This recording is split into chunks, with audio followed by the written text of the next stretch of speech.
Hello दोस्तों, Ravi online classes में स्वागत है। इस वीडियो में हम लोग देखेंगे केमिस्ट्री पदार्थ के वर्गीकरण के मोस्ट इम्पोर्टेंट क्वेश्चन। पहला क्वेश्चन है, जल का शुद्धतम रूप क्या है? जल का शुद्धतम रूप क्या है? तो जल का शुद्धतम रूप वर्षा का जल होता है। जल का शुद्धतम रूप क्या है? वर्षा का जल होता है। समुद्री जल का पीएच मान 7.5 से 8.84 परास के बीच होता है। वर्षा के बूंदों को गोलाकार होने का कारण पृष्ठ तनाव है। पृष्ठ तनाव का SI मात्रक न्यूटन प्रति मीटर होता है। पृष्ठ तनाव का SI मात्रक न्यूटन प्रति मीटर होता है। द्रव का ताप बढ़ाने पर पृष्ठ तनाव कम हो जाता है। द्रव का ताप बढ़ाने पर पृष्ठ तनाव कम हो जाता है और क्रांतिक ताप शून्य हो जाता है। पृष्ठ तनाव समानुपाती 1 ताप मतलब टेम्परेचर बढ़ाइएगा तो पृष्ठ तनाव घटेगा। जल का पीएच मान 7 होता है। क्वेश्चन नंबर 2 देखिएगा, वायु के नमूने में क्या है? मतलब वायु में क्या क्या है? तो वायु में ऑक्सीजन है, नाइट्रोजन है, कार्बन डाइऑक्साइड है, जल वाष्प है और कुछ अक्रिय गैस है। अक्रिय गैस की संख्या 6 है। वायु विभिन्न गैसों का मिश्रण है। रेडोन को छोड़कर सभी अक्रिय गैस वायुमंडल में पाई जाता है। वायुमंडल में सर्वाधिक पाई स्थायी तत्व जल वाष्प है। हाल ही में एक अक्रिय गैस ऑर्गेनाइजेशन खोजा गया है। इस प्रकार अक्रिय गैसों की संख्या कितनी हो जाती है? 7। हीना, नीना और करीना केयर, एक्सी और आरएन एक अक्रिय गैस है। वायु में विभिन्न गैसों का अनुपात क्या है? तो अलग अलग स्थानों पर अलग अलग होता है। वायु में गैसों का अलग अलग स्थानों पर अलग अलग होता है। लोहे, क्वेश्चन नंबर 4 है, लोहे की वस्तुओं में जंग क्या बनने से लग जाती है? लोहे की वस्तुओं में जंग क्या बनने से लग जाती है? तो फेरस और फेरिक हाइड्रोक्साइड के मिश्रण से लोहे में जंग लग जाता है। ऐसे ऑक्सीजन और प्लस जल की उपस्थिति में जंग लगता है। सूत्र क्या होता है जंग का? तो Fe2O3 H2O, ये जंग का सूत्र है। तो लोहे की वस्तुओं पे जंग फेरक हाइड्रोक्साइड के मिश्रण के कारण लगता है। लोहे में जंग लगना एक रासायनिक परिवर्तन है जिसमें किसी पदार्थ के रूप पर रंग रूप गुण हमेशा के लिए बदल जाता है, नए पदार्थ का निर्माण हो जाता है। वायु में नाइट्रोजन का क्या महत्व है? वायु में नाइट्रोजन का क्या महत्व है? तो वायु में नाइट्रोजन का क्या महत्व है? ऑक्सीजन को तन्नु करता है, जो कि अन्यथा शुद्ध अवस्था में अत्यंत क्रियाशील होता है।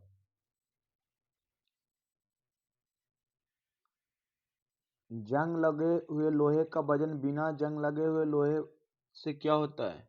तो कुछ अधिक होता है। जंग लगने पे लोहे के वस्तु का भार बढ़ जाता है, इसलिए उससे ज़्यादा हो जाता है। लोहे में जंग लगने से इसका वजन बढ़ जाता है। लोहे पर जंग लगना एक रासायनिक परिवर्तन है। लोहे में जंग लगना ऑक्सीकरण अभिक्रिया है। जंग का समान सूत्र यह है, यहाँ पे X2 होगा, X होगा, छूट गया है। परम शून्य ताप क्या है? तो सैद्धांतिक रूप से न्यूनतम संभव तापमान है। ऑप्शन नंबर सी होगा, सॉरी बी होगा, सी नहीं होगा। लोहे के पाइप को संक्षारण से बचाने के लिए उसके ऊपर जस्ते की परत चढ़ाई जाती है, इस प्रक्रिया को क्या कहते हैं? तो लोहे के पाइप को संक्षारण से बचाने के लिए उसके ऊपर जस्ते की परत चढ़ाई जाती है, इस प्रक्रिया को गैल्वेनीकरण कहते हैं। गैल्वेनीकरण कहा जाता है, इसे जास्तीकरण भी कहा जाता है। यहाँ लिखा है, लोहे के पाइप को संक्षारण से बचाने के लिए उसके ऊपर जस्ते की परत चढ़ाई जाती है, इस प्रक्रिया को गैल्वेनीकरण या जस्तीकरण या यशद लेपन भी कहा जाता है। विद्युत लेपन क्या है? निम्न कोटि की धातु को सुरक्षित रखने या उसको आकर्षक बनाने के लिए उस पर एक उच्च कोटि की धातु की पतली परत चढ़ाने की क्रिया को विद्युत लेपन कहते हैं। बल्कनीकरण क्या है? प्राकृतिक रबर में सल्फर मिश्रित कर कठोर करने की प्रक्रिया को बल्कनीकरण कहलाता है। प्राकृतिक रबर में जब सल्फर मिश्रित करके कठोर बनाया जाता है तो उसे बल्कनीकरण कहा जाता है। क्वेश्चन नंबर 9 देखिएगा, रासायनिक रूप से शुष्क हिम क्या है? ड्राई आइस के। तो ठोस कार्बन डाइऑक्साइड को शुष्क हिम कहते हैं या शुष्क बर्फ भी कहा जाता है। तो रासायनिक रूप से शुष्क हिम ठोस कार्बन डाइऑक्साइड को कहा जाता है। शुष्क बर्फ का प्रयोग रेफ्रिजरेटर में किया जाता है। शुष्क बर्फ का प्रयोग रेफ्रिजरेटर में किया जाता है। कार्बन डाइऑक्साइड वायुमंडल में 0.03% है। शुष्क बर्फ अध्रुवीय अणु है जिसका द्विध्रुव आघूर्ण शून्य होता है। शुष्क बर्फ का घनत्व 1.4 से 1.6 ग्राम प्रति सेंटीमीटर क्यूब होता है। शुष्क बर्फ का उपयोग फ्रोजन खाद्य पदार्थों को लंबे समय तक सुरक्षित रखने में करते हैं। जल आपूर्ति के लिए जल का शोधन निम्नलिखित प्रक्रिया में से किया जाता है। जल आपूर्ति के लिए जल का शोधन निम्नलिखित प्रक्रिया से होता है तो क्लोरीकरण से किया जाता है। जल आपूर्ति के लिए जल का शोधन क्लोरीकरण प्रक्रिया से होता है। क्लोरीन गैस फूलों का रंग उड़ा देता है।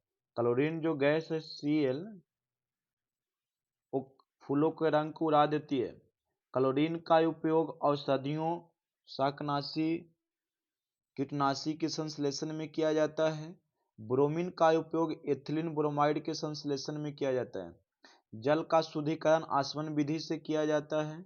जल का शुद्धिकरण आसवन विधि से किया जाता है।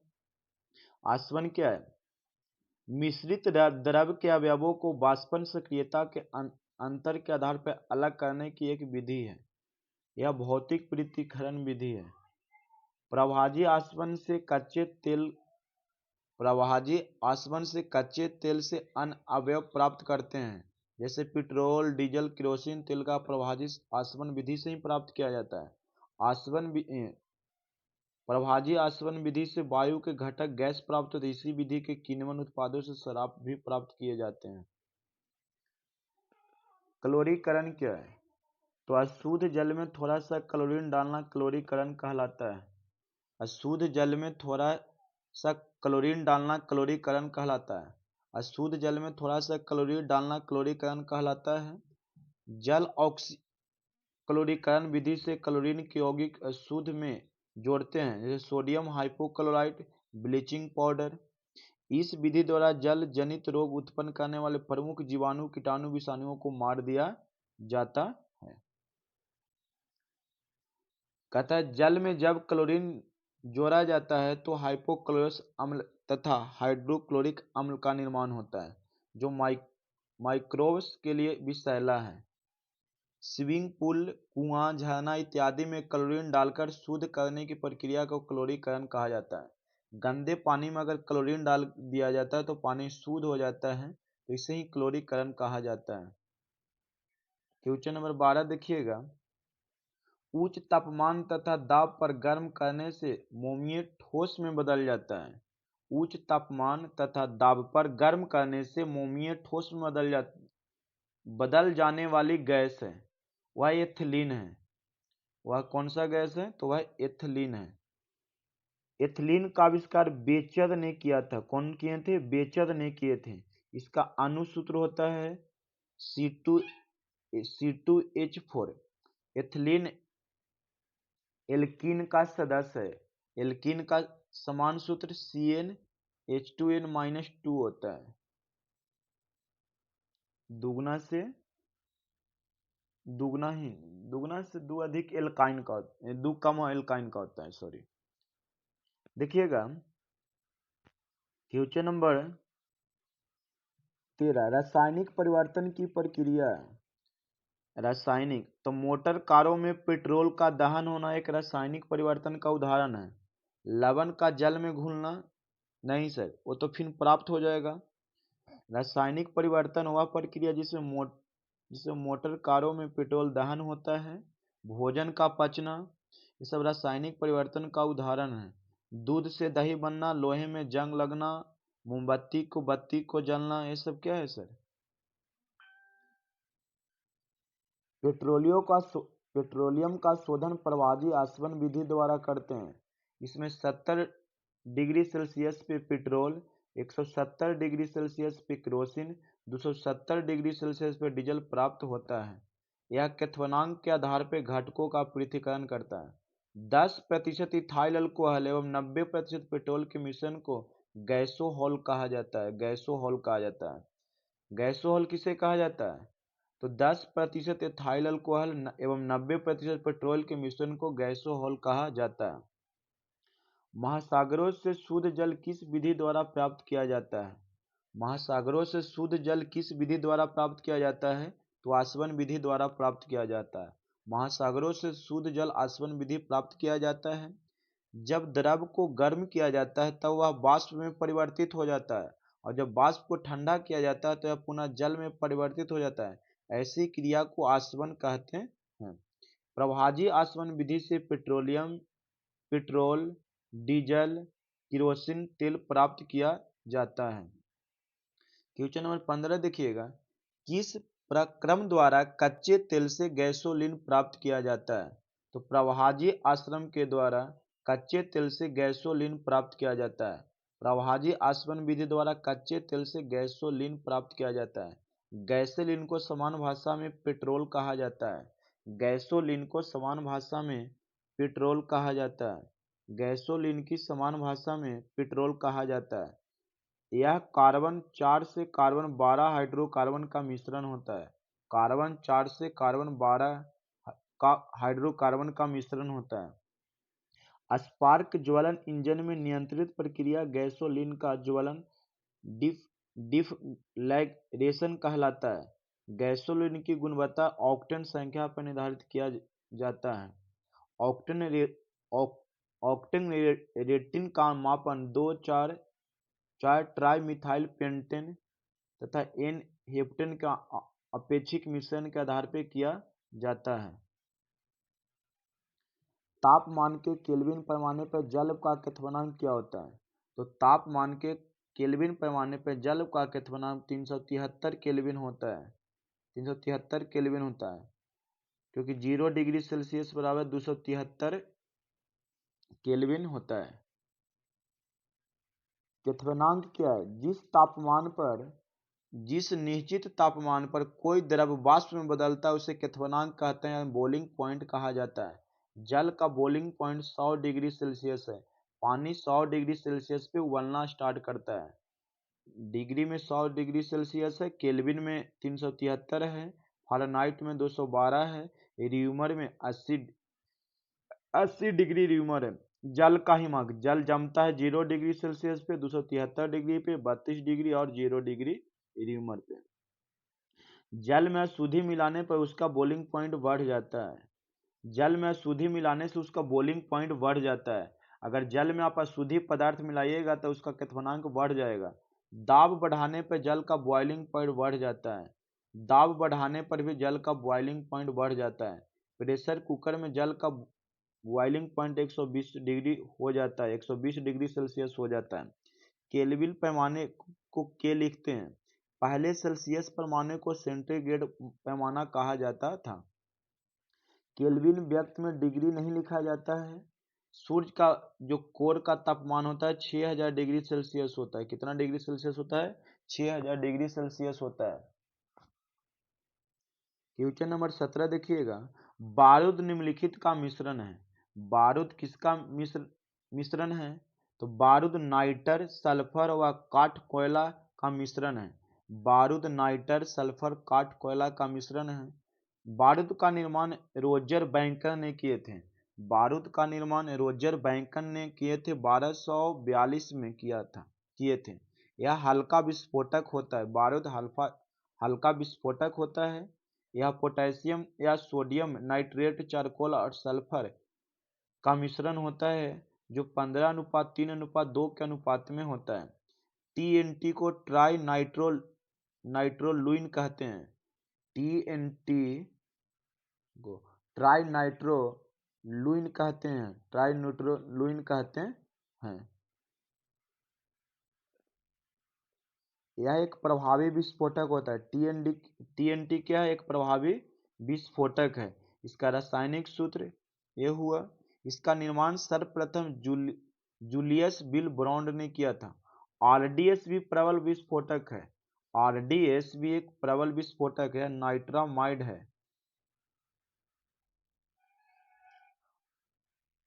क्वेश्चन नंबर 18 देखिएगा। किसी ठोस वस्तु को गर्म करने से उसका सीधे गैसीय रूप में परिवर्तन हो जाने का प्रक्रम कहलाता है ऊर्ध्वपातन कहलाता है।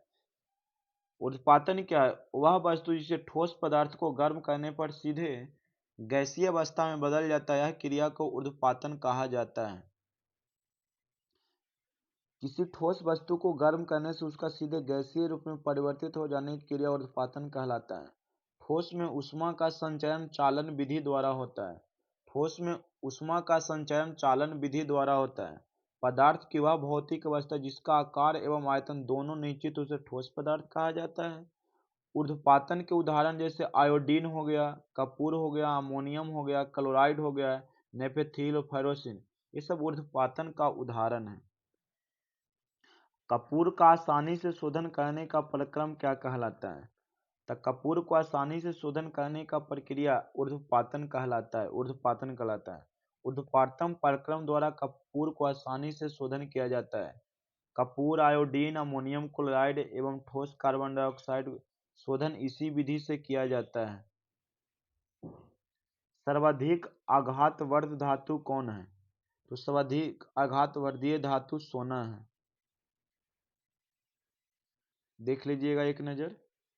दो या दो से अधिक धातुओं का मिश्रण क्या कहलाता है? तो दो या दो से अधिक धातुओं को वह मिश्र धातु कहलाता है। दो या दो से अधिक धातुओं का मिश्रण क्या कहलाता है? तो मिश्र धातु कहलाता है। दो या दो से अधिक धातुओं का मिश्रण क्या कहलाता है? तो मिश्र धातु कहलाता है। जर्मन सिल्वर, पीतल, ये सब क्या है?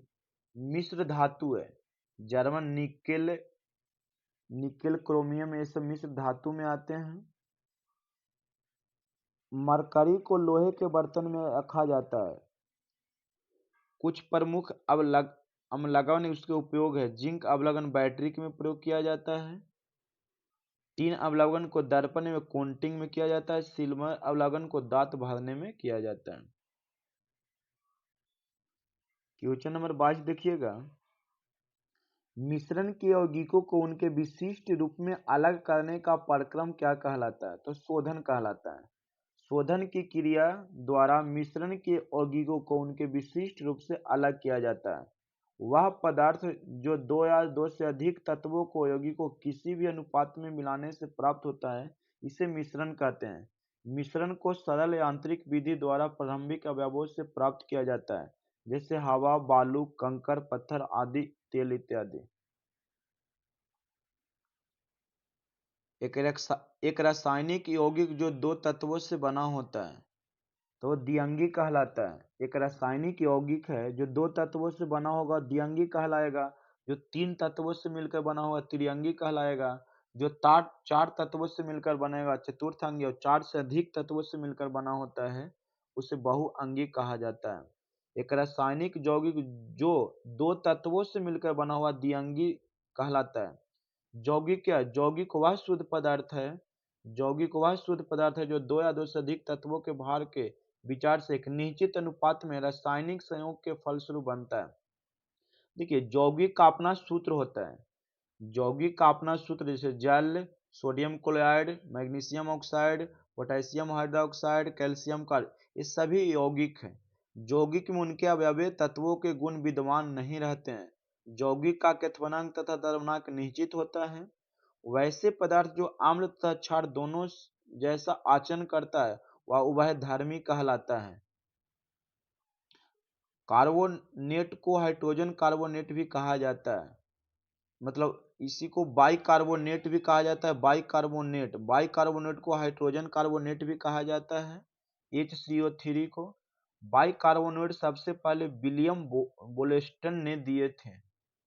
विलियम बोल्स्टन ने दिए थे। जीवित तंत्रों के अध्ययन से संबंधित रसायन की शाखा का नाम क्या है? जीवित तंत्रों के अध्ययन से संबंधित रसायन की शाखा का नाम क्या है? तो जैविक रसायन कहा जाता है। जीवित तंत्रों के अध्ययन से संबंधित रसायन की शाखा को जैविक रसायन कहते हैं। कार्बन एवं उसके यौगिकों के अध्ययन को कार्बनिक रसायन कहा जाता है, जिसमें कार्बन और हाइड्रोजन का अध्ययन किया जाता है, हाइड्रोकार्बन कहलाता है। रसो चिकित्सा का संबंध निम्न में किससे है? रसो चिकित्सा का संबंध निम्न में से किससे है? तो रोगों के उपचार में रसायनों उपयोग और अध्ययन के लिए है। रोगों के उपचार में रसायनों का उपयोग और अध्ययन के लिए है।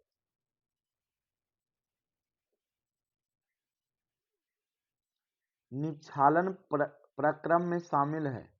निक्षालन प्रक्रम में शामिल है। तो निक्षालन प्रक्रम में घुलनशील यौगिक को घोलना निक्षालन प्रक्रम में शामिल किया जाता है। घुलनशील यौगिकों को घोलना निक्षालन प्रक्रम में शामिल होता है। कपड़े पर लगे गाढ़े रंगों को हटाने के लिए ऑक्जेलिक अम्ल का उपयोग किया जाता है। कपड़े पर दाग धब्बे जो लग जाता है उसे हटाने के लिए किस अम्ल का प्रयोग किया जाता है? तो ऑक्जेलिक अम्ल का उपयोग किया जाता है। जिस बिंदु पर किसी पदार्थ के ठोस, तरल तथा गैसीय रूपों का सह अस्तित्व होता है उसे क्या कहा जाता है? तो उसे त्रिक बिंदु कहा जाता है। उसे त्रिक बिंदु कहा जाता है। जिस बिंदु पर किसी पदार्थ के ठोस, तरल तथा गैसीय रूपों का सह अस्तित्व होता है उसे त्रिक बिंदु कहा जाता है। वह तापमान जहां जल की तीनों अवस्था जैसे बर्फ, जल, वाष्प पाए जाते हैं, जल का त्रिक बिंदु कहलाता है। जल का त्रिक बिंदु क्या होता है? तो 273.16 केल्विन या 0.01 डिग्री सेल्सियस होता है।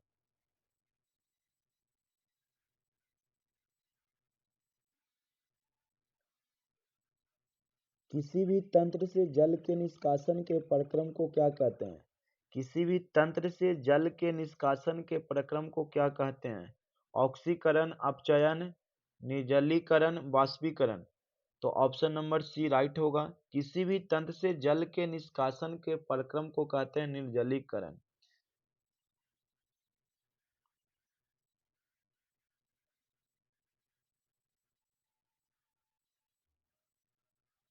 निम्न में से क्या एक मिश्रण नहीं है? मिश्रण नहीं है। तो ग्रेफाइट एक मिश्रण नहीं है। पीतल मिश्रण है, स्टील मिश्रण है, कांच मिश्रण है। ग्रेफाइट एक मिश्रण नहीं है। यह कार्बन का रवादार अवरूप है। कार्बन का रवादार अवरूप है। इसमें चमक पाई जाती है। यह विद्युत का सुचालक होता है। ग्रेफाइट अधातु होते हुए भी विद्युत का सुचालक है। इसे काला शीशा भी कहा जाता है। ग्रेफाइट को काला शीशा भी कहा जाता है। यह प्राकृतिक में पाया जाता है, लेकिन इसे प्रयोगशाला में एस्चन ने एंथ्रासाइट कोयला को बालू से गर्म कर निर्मित किए थे। टीन एवं सीसा का मिश्रण टाका कहलाता है। टीन एवं सीसा का मिश्रण क्या कहलाता है? तो टाका कहलाता है। सीसा सबसे अधिक अस्थायी तत्व है, जिसका संकेत Pb होता है, परमाणु संख्या 82 होता है। लोहा एवं कार्बन का मिश्रण स्टील है। लोहा एवं कार्बन का मिश्रण स्टील है। स्टील का निर्माण बेसमेंट विधि द्वारा किया जाता है। कांच अति शीतित द्रव है। यह सोडियम कैल्शियम सिलिकेट होते हैं। क्वेश्चन नंबर 30 देखिएगा। तापमान को 0 डिग्री सेल्सियस से कम करने के लिए बर्फ में मिलाए जाने वाला पदार्थ क्या है? तो सोडियम क्लोराइड। तापमान को 0 डिग्री सेल्सियस से कम करने के लिए बर्फ में मिलाए जाने वाला पदार्थ सोडियम क्लोराइड है। क्वेश्चन नंबर 31 देखिएगा। इस ब्रह्मांड में मौजूद प्रत्येक वस्तु जो पदार्थ से निर्मित है उसे वैज्ञानिकों ने क्या नाम दिया था? तो द्रव्य। द्रव्य मतलब मैटर, ये भी एक पदार्थ ही है। पदार्थ के रूप नहीं है, पदार्थ का ही नाम है। इस ब्रह्मांड में मौजूद प्रत्येक वस्तु जो पदार्थ से निर्मित है उसे वैज्ञानिकों ने द्रव्य यानी मैटर नाम दिया। पदार्थ किसे कहते हैं? वह वस्तु जिसका द्रव्यमान, आयतन, कठोरता, घनत्व जिसे हमारे ज्ञानेंद्रियों द्वारा अनुभव किया जाता है उसे पदार्थ कहते हैं। जिसमें द्रव्यमान हो, आयतन हो, कठोरता हो, घनत्व, उठाने पर बल का अनुभव पता लगे, वह पदार्थ कहलाता है। पदार्थ को भौतिक वर्गीकरण के आधार पर 5 भागों में बांटा गया है: ठोस, द्रव, गैस, प्लाज्मा और बोस-आइंस्टीन कंडेंसेट।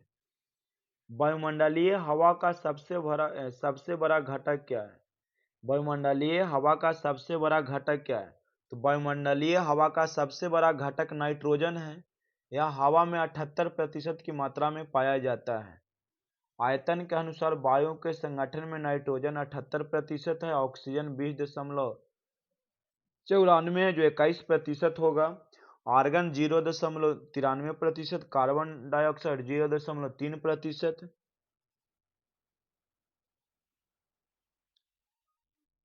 क्वेश्चन नंबर 33, मिश्रण के घटकों के क्वथनांकों की भिन्नता का उपयोग करते हुए किसी मिश्रण के घटकों को अलग करने की प्रक्रिया क्या कहलाती है? तो कहने का मतलब कि क्वथनांक की भिन्नता का उपयोग करते हुए किसी मिश्रण के घटकों को अलग करने की प्रक्रिया निम्नलिखित में क्या कहलाता है? तो यह क्रिया प्रभाजी आसवन कहलाता है। प्रभाजी आसवन कहलाता है।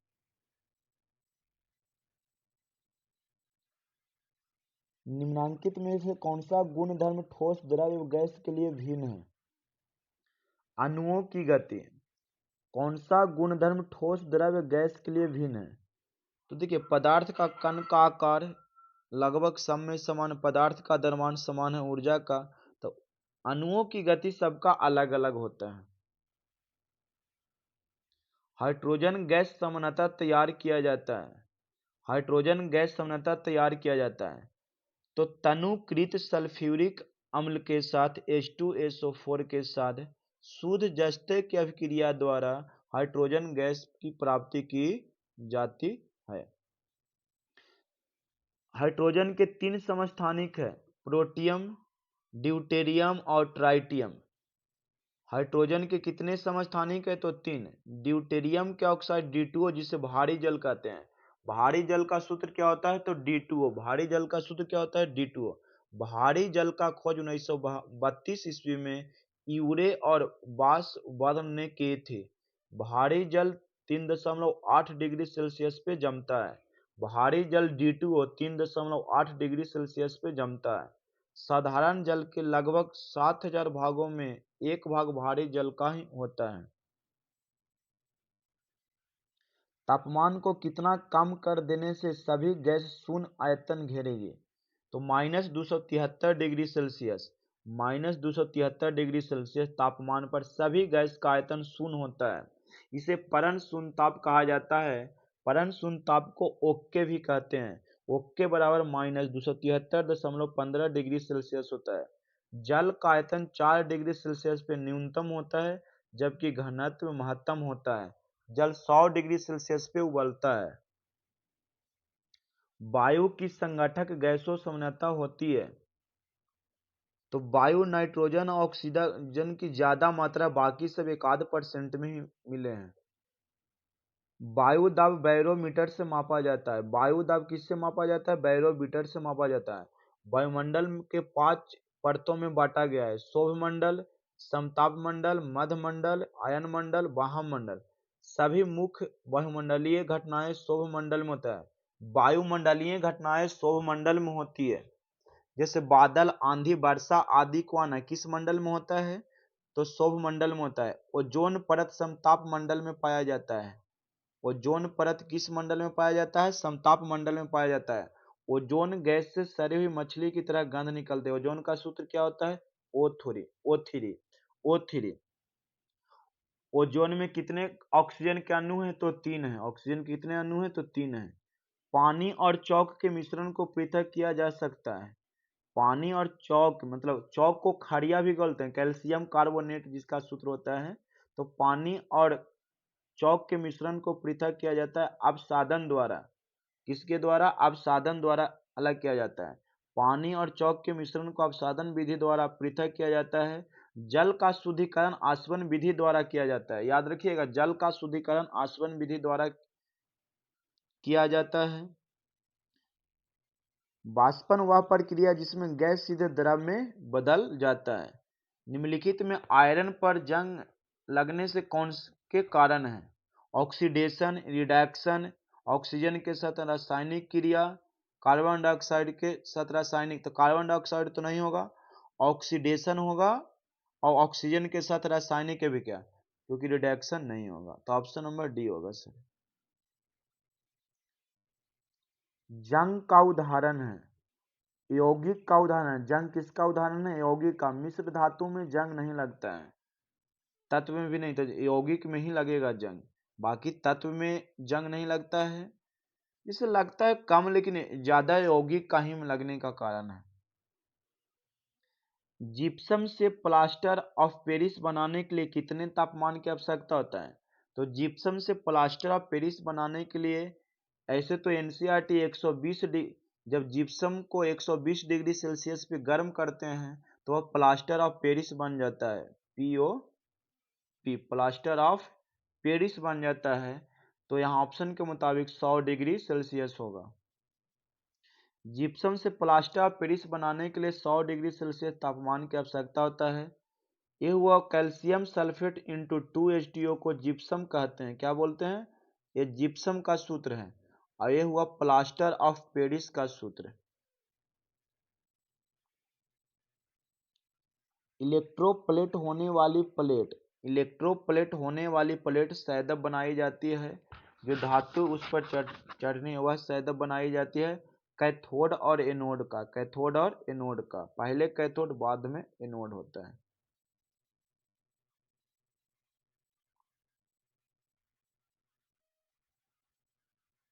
दी गई अभिक्रिया में कौन सा पदार्थ अविलेय पदार्थ है?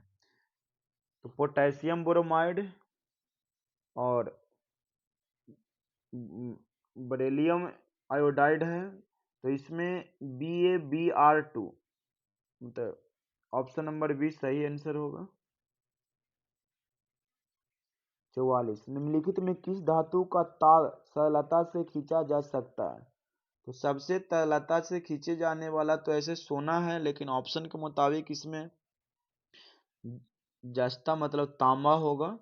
सबसे अधिक तने धातु सोना, उसके बाद प्लैटिनम, उसके बाद सिल्वर, उसके बाद कॉपर, उसके बाद लोहा। तो एक क्रम याद रखिएगा सर। अधिकतम तन्यता वाला पदार्थ कौन है? तो ऑप्शन के मुताबिक अधिक तन्यता वाला पदार्थ क्या है? तांबा है। सबसे अधिक तन्यता सोना का होता है। सबसे अधिक तन्यता किसका होता है? तो सोना का होता है। निम्नलिखित में कौन सा तत्व स्वतंत्र अवस्था में पाया जाता है? तो सल्फर स्वतंत्र अवस्था में पाया जाता है। देखिए, सल्फर स्वतंत्र अवस्था में पाया जाता है। सल्फर का उपयोग ब्यूटी पार्लरों में बालों को विशिष्ट आकार में सेट करने के लिए होता है। सोना एवं प्लैटिनम स्वतंत्र अवस्था में पाया जाता है। निम्न में कौन सा एक तत्व है? तो हीरा एक तत्व है जो कार्बन का अवरूप है। बाकी पन्ना, नीलम, ये सब क्या है सर? हीरा एक तत्व है, कार्बन का अवरूप है।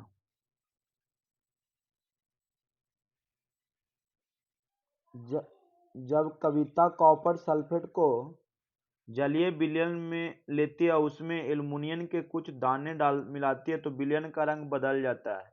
यह किसके कारण होता है? अल्युमिनियम सल्फेट के कारण। अल्युमिनियम सल्फेट के कारण। धातु की प्रकृति कैसी होती है? तो धातु की प्रकृति विद्युत धनात्मक होता है। धातु की प्रकृति विद्युत धनात्मक होती है, और धातु की प्रकृति विद्युत ऋणात्मक होती है। धातुएं ऊष्मा एवं विद्युत का सुचालक होता है। धातुओं में विद्युत चालकता घटते क्रम में इस प्रकार है। गन पाउडर क्या है? तो गन पाउडर या पोटेशियम नाइट्रेट तथा कार्बन और सल्फर का मिश्रण होता है। मिश्रण होता है। गन पाउडर पोटेशियम नाइट्रेट तथा कार्बन और सल्फर का मिश्रण है। गन पाउडर का आविष्कार रोजर बेकन के द्वारा किया गया था। पहले गन पाउडर में नाइटर के रूप में पोटेशियम नाइट्रेट का प्रयोग होता था। वर्तमान में सोडियम नाइट्रेट का प्रयोग किया जाता है। Gun metal copper plus Zn plus मतलब टीन हो गया, जिंक हो गया, कॉपर का मिश्रण है। गन मेटल का उपयोग बेयरिंग बनाने में किया जाता है। तो एक 50 क्वेश्चन आपका कंप्लीट हो गया। तो थैंक्स सर।